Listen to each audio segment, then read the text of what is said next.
잠깐 기도하겠습니다.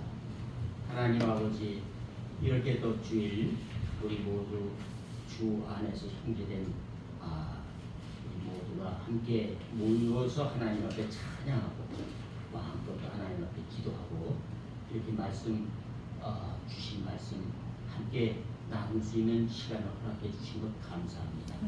이 시간을 통하여 하나님 우리에게 원하시는 귀한 뜻을 전달해 주셔서 저희 모두가 평생에 사는 동안 그 말씀을 마음간에 깊이 새기고 항상 승리하는 귀한 은혜의 시간 되게 허락하여 주시옵소서. 모든 것을 주께 부탁드리고 감사드리며 우리 주 예수 그리스도의 이름으로 기도합니다. 아멘. 옆에 계신 분들하고 함께 인사 한번 해볼까요?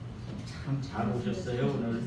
잘 오셨어요. 잘 오셨어요. 아주 복 받으셨어요. 네. 복 받으셨습니다. 아주 복 받으셨어요. 네. 오늘은 하나님의 나라의 삶이라는 제목으로 우리 성경 본문 신명기 10장 12절에서 20절 굉장히 길죠? 그런데 우리 한번 같이 한 목소리로 너무 크게 안 하셔도 돼요. 크게 하면 새겨지지가 않더라고요. 천천히 또박또박 그러나 빨리 한번 읽어봅니다. 시작. 이스라엘아, 내 하나님 여호와께서 내게 요구하신 것이 무엇이냐? 곧 내 하나님 여호와를 경외하여 그의 모든 도를 행하고 그를 사랑하며 마음으로 다하고 뜻을 다하여 내 하나님 여호와를 섬기고 내가 오늘 내 행복을 위하여 내게 명하는 여호와의 명령과 규례를 지킬 것이 아니냐? 하늘과 모든 하늘의 하늘과 땅과 그 위의 만물은 본래 내 하나님 여호와께서 한 것이로되 여호와께서 오직 내 조상들을 기뻐하시고 그들을 사랑하사 그들의 후손인 너희를 만민 중에서 택하시니 오늘과 같으니라. 그러므로 너희는 마음에 할례를 행하고 다시는 목을 곱게 하지 말라. 너희의 하나님 여호와는 신 가운데 신이시며 주 가운데 주시오 크고 능하시며 두려우신 하나님이시라. 사람을 외모로 보지 아니하시며 뇌물을 받지 아니하시고 고아와 과부를 위하여 정의를 행하시며 나그네를 사랑하여 그에게 떡과 옷을 주시나니 너희는 나그네를 사랑하라. 전에 너희도 애굽 땅에서 나그네 되었으니라. 내 하나님 여호와를 경외하여 그를 섬기며 그에게 의지하고 그의 이름으로 맹세하라. 그는 내 찬송이시요 내 하나님이시라. 내 눈으로 본 이같이 크고 두려운 일을 너희를 위하여 행하셨느니라. 애굽에 내려간 내 조상에게 겨우 70년이었으나 이제는 내 하나님 여호와께서 너희를 한국에 같이 강케하시느니라. 아멘. 굉장히 길죠? 긴데 정리하면 아주 짧게 정리되는 말씀인데 하나님이 이렇게 필요하시니까 또 길게 했겠죠, 그렇죠? 길게 말씀하실 때는 성경에 이제 이렇게 읽다 보면 몇 가지 이제 중요한 것들을 이렇게 생각하면서 읽으면 이해가 잘 되는 게 있죠. 두 번 반복하는 거는 그 다음에 나오는 말은 참 중요하다. 보라. 그러면 또 그 부분에서 또 주의해서 딱 보게 되잖아요. 그렇죠? 그런 것도 또 중요한. 그러니까 이렇게 당구장 표시한 거나 똑같은 그렇죠? 그런 것들은 시험에 나오는 거다 이렇게 생각하고 그런 걸 같이 한번 읽게 되는 거죠. 그렇죠?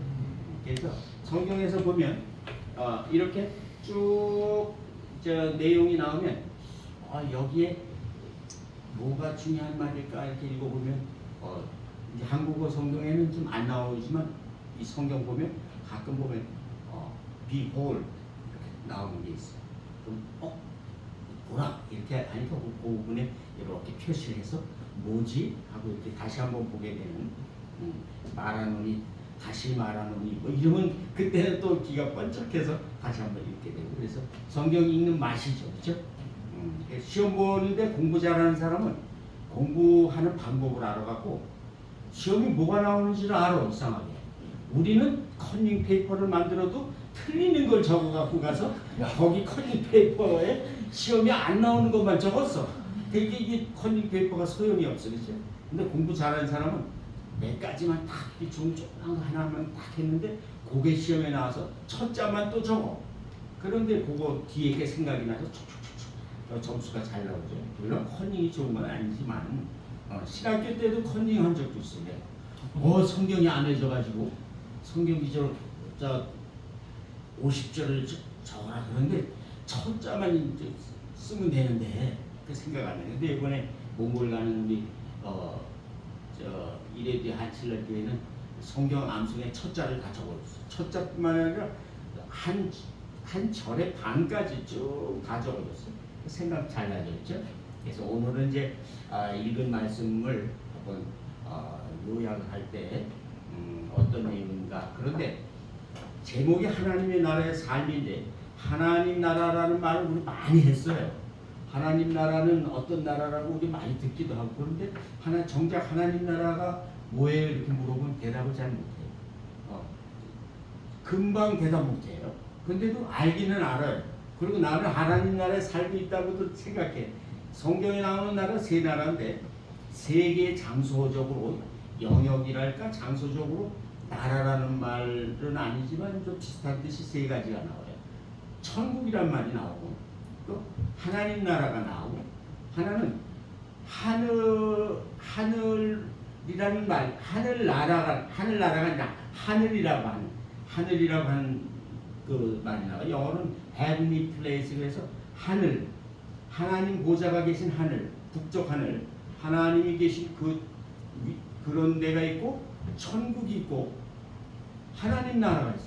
그러니까 좀 구별은 잘 안 돼. 근데 이 모든 나라가 다 하나님 나라에 다 들어가 있어요. 이게 이 하나님 나라가 다 포함하고 있는 거죠. 그렇죠? 하나님의 나라가 이 나라들을 다 포함하고 있다는 건 이제 잠깐 설명해 보려고 합니다. 이 하나님 나라는 사실은 구약에서도 많이 말했어요. 구약 성경에는 하나님 나라 이렇게 말 안 했지만 나라라고 하는 말이 많이 나와요. 그런데 그 나라에 대해서 예언자들이 계속 예언합니다. 그런 나라는 어떤 나라라고 예언자들이 설명하는데 하나만 우리 구약에 있는 성경 한번 읽어보겠습니다. 구약 성경 이사야 11장 6절 한번 찾아볼까요? 누가 한번 크게 읽어도 괜찮아요. 이사야서 11장 6절 한번 크게 누가 한번 읽어볼까요? 그때 이리가 어린 양과 함께 살며 표범이 어린 염소와 함께 누우며 송아지와 어린 사자와 살찐 짐승이 함께 있어 어린 아이에게 끌리며. 아멘. 그 뒤에도 많이 나오지만 그 나라는 어떤 나라냐면 이 사람들이 예언자에 의해서 듣고서 짐작하고 있는 나라는 굉장히 평화로운 나라죠. 그렇죠? 이야, 이 사자하고 살찐 송아지하고도 막 같이 하고 어린애가 막 이렇게 이끌고 가고 굉장히 평화로운 나라죠. 그렇죠? 그런 나라라고 구약 때서부터 알고 있었어요. 하나님의 나라가 도래하면 그런 평화로운 나라가 이제 오겠지 하고 굉장히 그런 나라를 기다리고 있었어요. 그런데 그때 예수님이 이 땅에 오신 거죠. 그렇게 믿고 있을 때 나사렛 한 동네에서 살던 예수님, 나사렛에서 태어나신 건 아니죠, 그렇죠? 그런데 나사렛에서 자라신 그 예수님이 예수라고 하는 사람들은 몰랐어요. 그 예수라고 하는 사람이 갑자기 나타나서는 하나님 나라에 대해서 얘기하기 시작하는 거예요, 그렇죠? 회개하라, 천국이 가까웠느니라. 그리고 그분이 3년 반 동안 살면서 이 땅에서 계속 이제 공생의 3년 사역하면서 계속 하나님 나라에 대해서 얘기를 하시고 어느 때는 천국에 대해서 얘기하시고 어느 때는 하나님 나라 얘기하시면서 하나님 나라의 비유에 대해서도 얘기하시고 그 얘기를 쭉 하시는데 그것을 신약 시대에 그 예수님이 살아계실 때 듣던 사람들은 두 가지를 생각했어요. 하나님 나라는 자기네가 알기로는 미래에 오는 걸로 알고 있었는데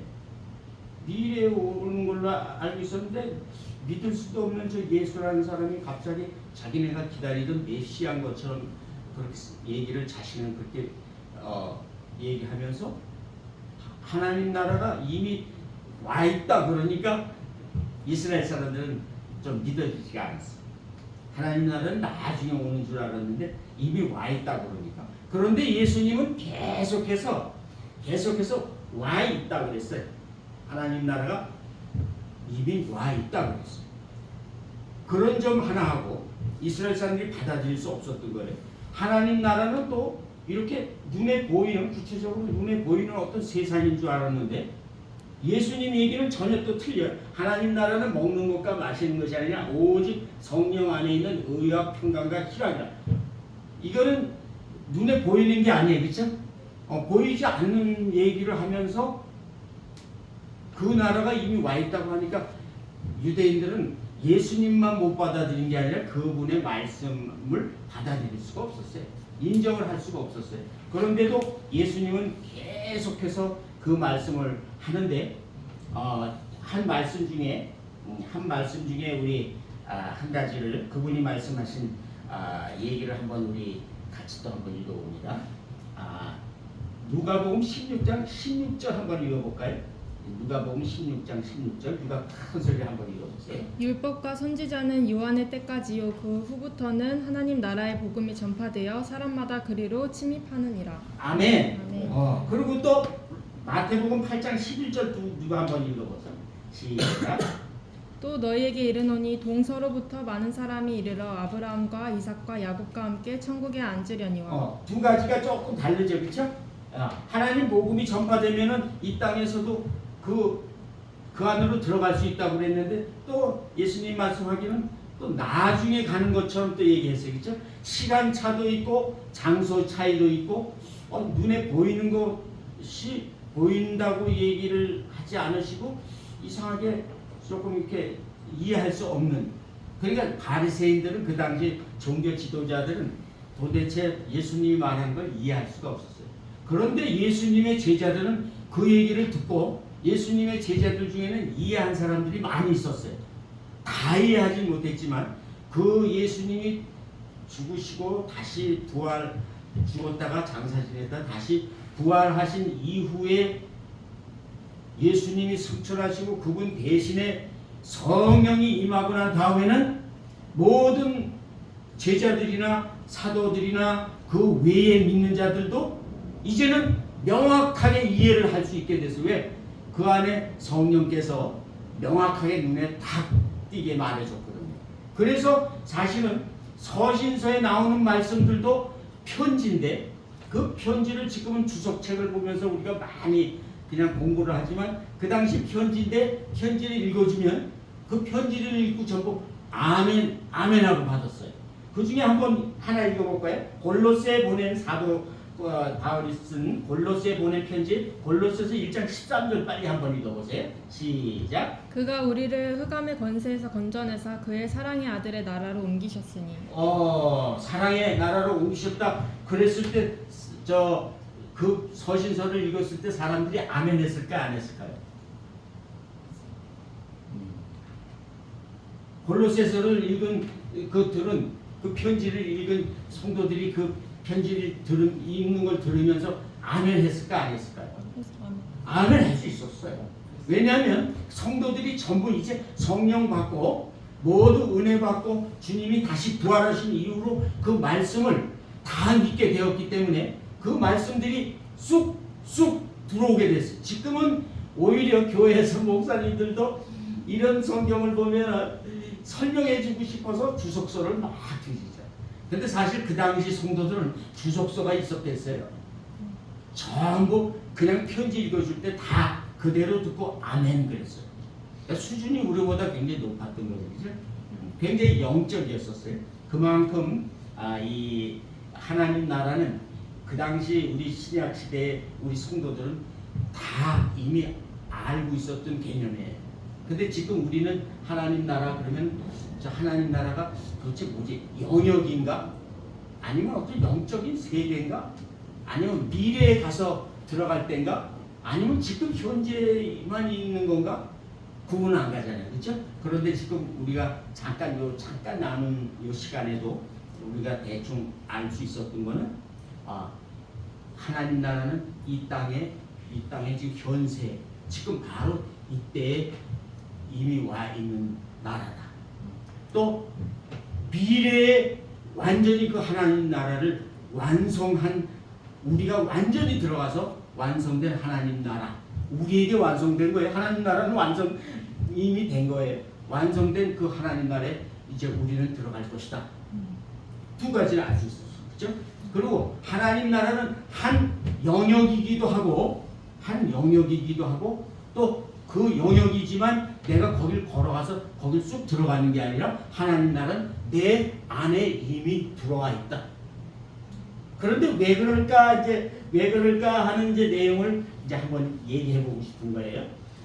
왜 그런가 하면 하나님 나라의 그 나라라고 하는 말, 그것이 구약 성경에는요, 나라라는 말이 이 히브리어 말로 말후스예요. 말후스고, 그리고 헬라어로는 바실레이아인데 이 말뜻 자체가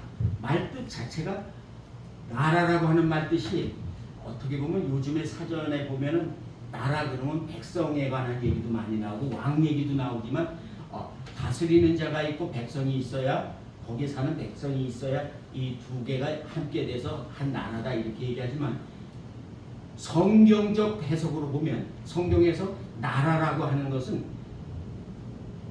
왕이 있어서 왕이 통치하는 곳을 말하는 거예요. 그리고 당연히 그곳에는 백성이 있어야 되는 건 당연하죠. 그렇죠?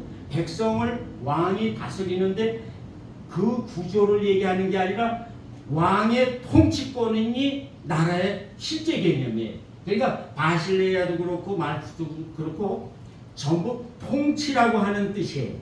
그러나 그 통치라고 하는 개념 밑에는 반드시 왕이 있고 백성이 있는 거죠. 그러니까 하나님 나라는 한마디로 얘기하면 하나님이 통치하시는 나라다.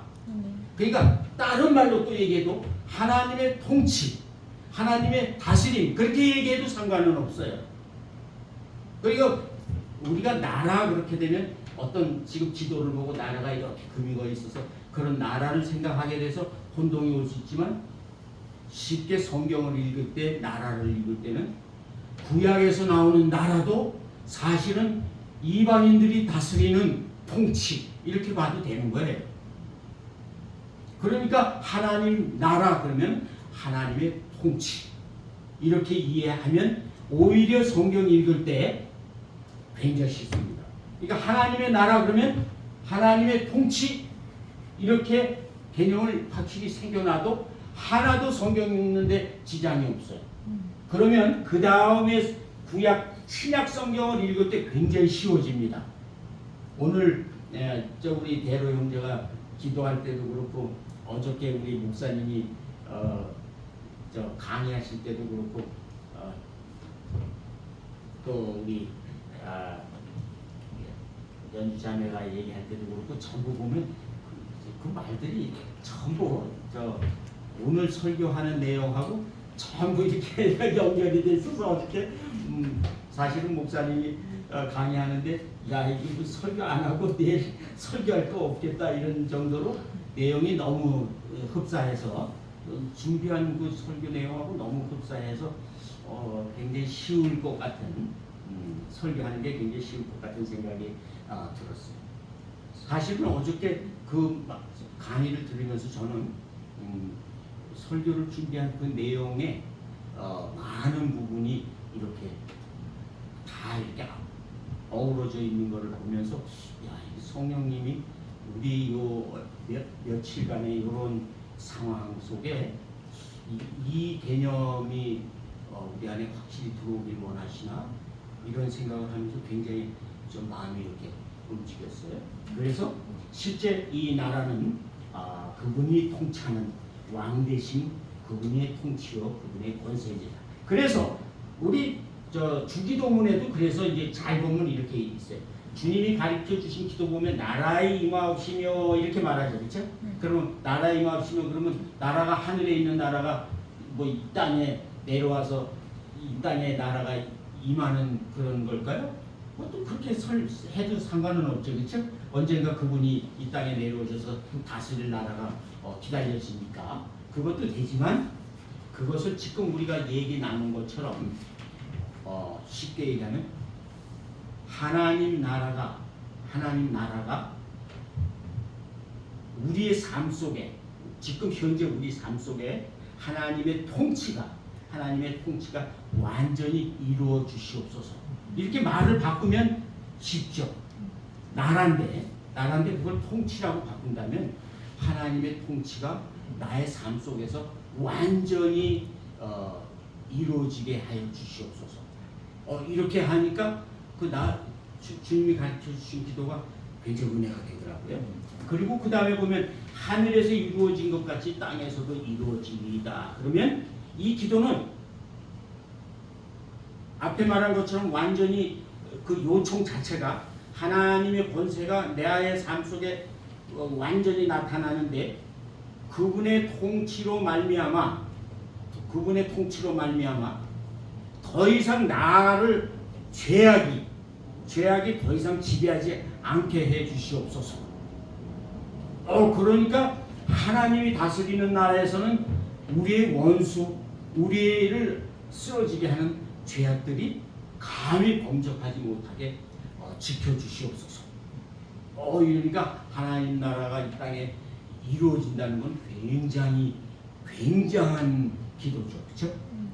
그러니까 그 전에 했던 기도들은 전부 내 나라, 내가 왕이 되고 내가 주인이 돼서 다스렸던 나의 이 조그만 나라에서 항상 성공하고 거기서 뭔가 이루고 그것이 완전히 내 비전이 그거고 항상 이렇게 조금 했는데 그것이 와 이렇게 커지는 그런 그것을 벗어나기가 너무나 힘들었던 나에게 이런 주님의 기도 하나만도 나에게 굉장한 도전을 준 거죠. 그래서 이제 마무리 짓습니다. 지금 오늘 이 말씀 중에서 세 가지만 얘기하려고 해요. 하나는 첫째는 경외입니다. 경외. 하나님 나라의 백성들이 해야 되는 일은 물어보시잖아요. 내 하나님 여호와께서 네게 요구하신 것이 무엇이냐? 이렇게 우리 각자에게 물어볼 때 첫 번째 얘기하는 게 하나님을 경외하는 건 두려운 겁니다.